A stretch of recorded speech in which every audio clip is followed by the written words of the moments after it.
Hey, it's the Tamer again. I know, long time no hear.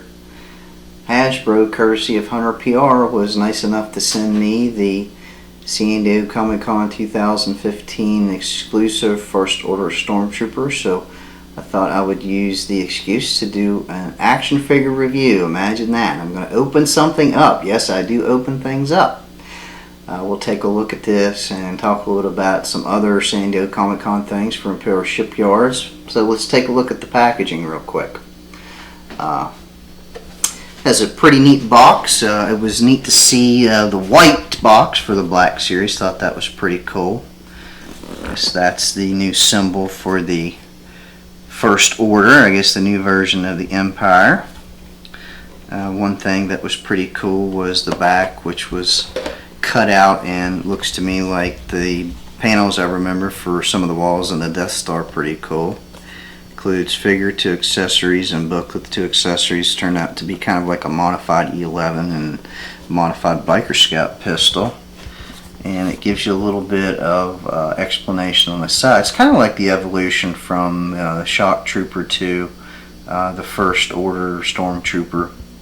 And basically, I'm not going to read it all to you, but the last sentence says, "Now the rise of the First Order ushers in the next chapter in the Stormtrooper's legacy as a new era of ruthless brutality begins." So that's kind of ominous. Thought that was rather interesting, but just beautiful packaging. I was really, you guys know me in packaging, I was heartbroken to see the smashed in box, but like I said, I think I'm over it now. Got it out of here. Inside the box, as you can see, I've removed things basically to make this video a little bit faster. All the accessories and the action figure clipped in with those little plastic clips, so definitely need your razor blade knife to get that thing out and be very careful because there's not much play in them. You know, reminiscent of the Black Series packaging. And take out the inside package and get to the booklet, which was really interesting. It kind of gives you an evolution from Phase 1 Clone Trooper to First Order Trooper. And what I thought made the book so neat is these little overlays, these little transparent overlays that go with the action figure. Just really cool. I hope you can kind of see a pretty good glimpse of that. Then it goes to the Phase 2 Clone Trooper. Once again, the overlay is really cool. Then to the standard TK that we're used to. Really cool. This E11 blaster and this DLT-19 blaster rifle. And then to the First Order Stormtrooper.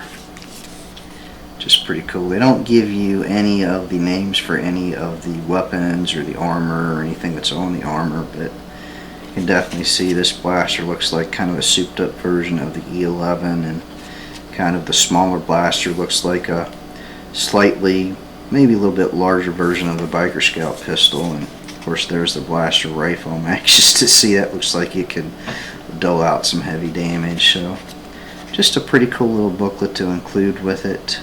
You know, make it a little bit rare or collectible. You know, a little booklet that goes with the. It wouldn't surprise me to see people separating these out, trying to sell just the booklet. But we're here to take a look at the action figure. Give you an overall look at it first.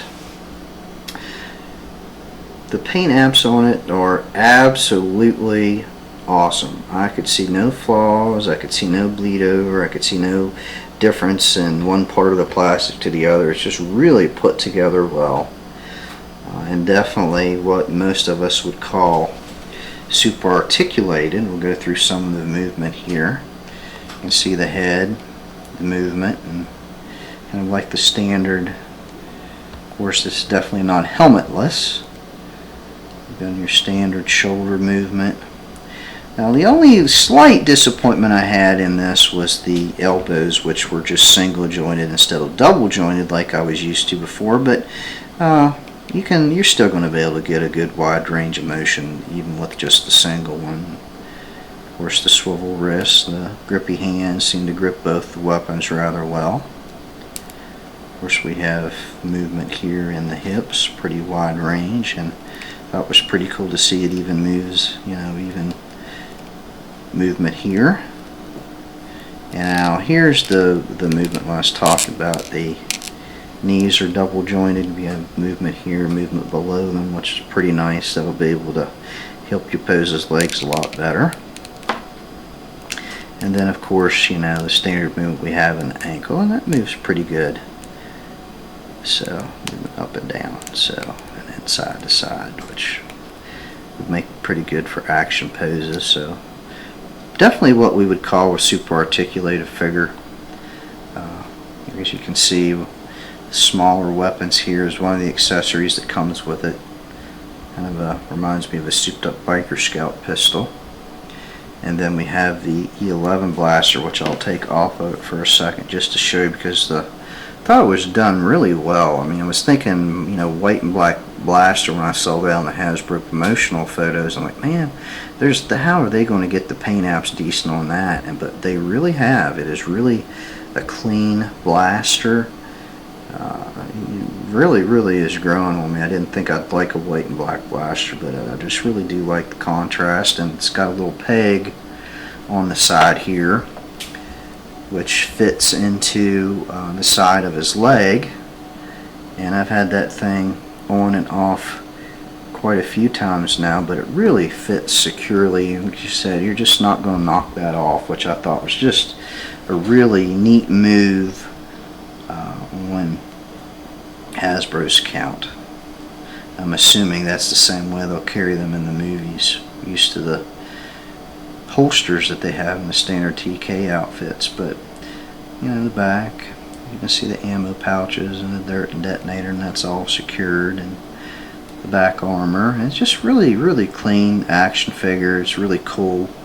I know a lot of people are probably really going to hope we see this in the 3 3/4 inch line too, but definitely a great offering in the 6-inch line. And for those of us like myself who are going to try to play the lottery on Hasbro Toy Shop after San Diego Comic-Con is over, to try to pick up one or two of the SDCC ones, we don't have to worry too much. The packaging is really cool, but they are going to offer this same one in the regular Black Series line, so I could definitely see folks wanting to army build this one, and you're definitely going to have that opportunity. I can only hope that Hasbro will probably make case packs of this particular action figure, because he is really neat. And one can only wonder what other troopers we might see for the First Order. Just a really cool first action figure for Episode 7. Really cool. Now, as far as San Diego Comic-Con goes, we're also going to be asking the Hasbro brand team some questions. We've got our West Coast Avenger Todd, who will be out there for us. So if you have any questions you would like to ask Hasbro, if you could email those to me, tamer@imperialshipyards.net. I promise I will get them on our list. And if you definitely want to stay tuned, so we cover all of the stuff from Hasbro and some of the other licensees too for San Diego Comic-Con. And I think for being out of action for a little while, I think this was passable. Of course, you can tell me otherwise in the comment section if you so choose. Look for us to get another episode of Custom Action Figure News back in the game, and definitely have to do a San Diego Comic-Con review with me and Dan, and I'm hoping Dayton, a little Sithfire 30 in the mix. And basically, I'd like to apologize for those of you who have been waiting on another episode of Custom Action Figure News. Definitely some medical issues in my family, and then Dan himself is dealing with some things. So thanks for being patient with us, and thanks for listening to me wax poetic on the first action figure for Episode 7. And until I see you again, may the Force be with you.